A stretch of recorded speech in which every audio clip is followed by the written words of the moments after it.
பட்டார், உன்னக்கிரமங்கள் தாயசு நொறுக்கப்பட்டார், உன்மீறுதல்கள் தாயசு காயங்கள் பட்டார், உன்னக்கிரமங்கள் தாயசு நொறுக்கப்பட்டார், உனக்காகவே அவர் அடிக்கப்பட்டார், உண்மையுயர்த்த தன்னை தாழ்த்தினார், உன்னை உயர்த்த தன்னை தாழ்த்தினார்.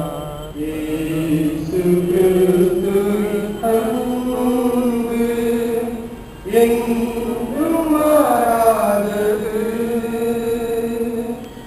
இயேசு கிறிஸ்துவின் மாறா கிருபை என்றும் குறையாதது. இயேசு கிறிஸ்துவின் மாறா கிருபை என்றும் குறையாதது.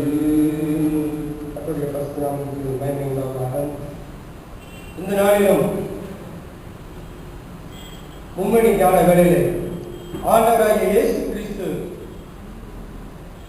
முடிந்த முதலாவது வார்த்தை லூக்கா 23ஆம் அதிகாரம் 34ஆம் வசனம். பிதாவே, இவர்களுக்கு மன்னியும், தாங்கள் செய்கிறது இன்னதென்று அறியாதிருக்கிறார்களே. வியாழக்கிழமை மாலையிலிருந்து அநேக பாடுகள், வேதனைகள், அலைக்கழிக்கப்படுதல் போன்ற காரியங்கள் நிமித்தமாக மிகவும் சோர்வுற்றிருந்த ஆண்டவர் மௌனத்தை கலைத்து இந்த முதலாவது வார்த்தையை சத்தமாக கூறினார். பிதாவே, இவர்களுக்கு மன்னியும், தாங்கள் செய்கிறது இன்னதென்று அறியாதிருக்கிறார்களே. ஆங்கில திருமறையிலே இன்டர்நேஷனல் ஸ்டாண்டர்ட் வெர்ஷன்ல Jesus kept saying, Father, forgive them, for they don't know what they are doing. அங்கே சொல்லப்பட்டிருக்கிற வார்த்தையுடைய தமிழாக்கம் இயேசு பிதாவே, இவர்களுக்கு மன்னியும், தாங்கள் செய்கிறது இன்னதென்று அறியாதிருக்கிறார்களே என்று கூறிக்கொண்டே இருந்தார். அதனுடைய அர்த்தம் என்னவென்றால், ரசல் ரெட்லி ஜோன்ஸ் என்ற ஒரு நூலிலே எழுதி வைத்திருக்கின்றார். கொள்வதாரில் கிடைத்த தங்கம் என்ற நூலிலே அவர் கபாலஸ்தலம் என்னும் இடத்தை நோக்கி சென்று கொண்டிருந்த வேளையிலே அவரை சுற்றுமுற்றும் பார்த்து, பிதாவே, இவர்களுக்கு மன்னியும் என்றாராம்.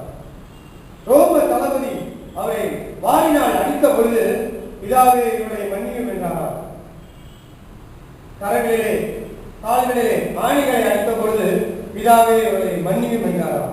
இப்படியாக ஒவ்வொரு நிகழ்விலும் சொல்லிவிட்டு சிலுவையிலும் இதை முதல் வார்த்தையாக ஆரம்பிக்கிறார் என்று அந்த வேத அறிவர் எழுதி வைத்திருக்கின்றார். பிதாவே, இவர்களை மன்னியும். காரணம், அவருடைய பாவங்கள் அவ்வளவு பெரிதாக காணப்பட்டது.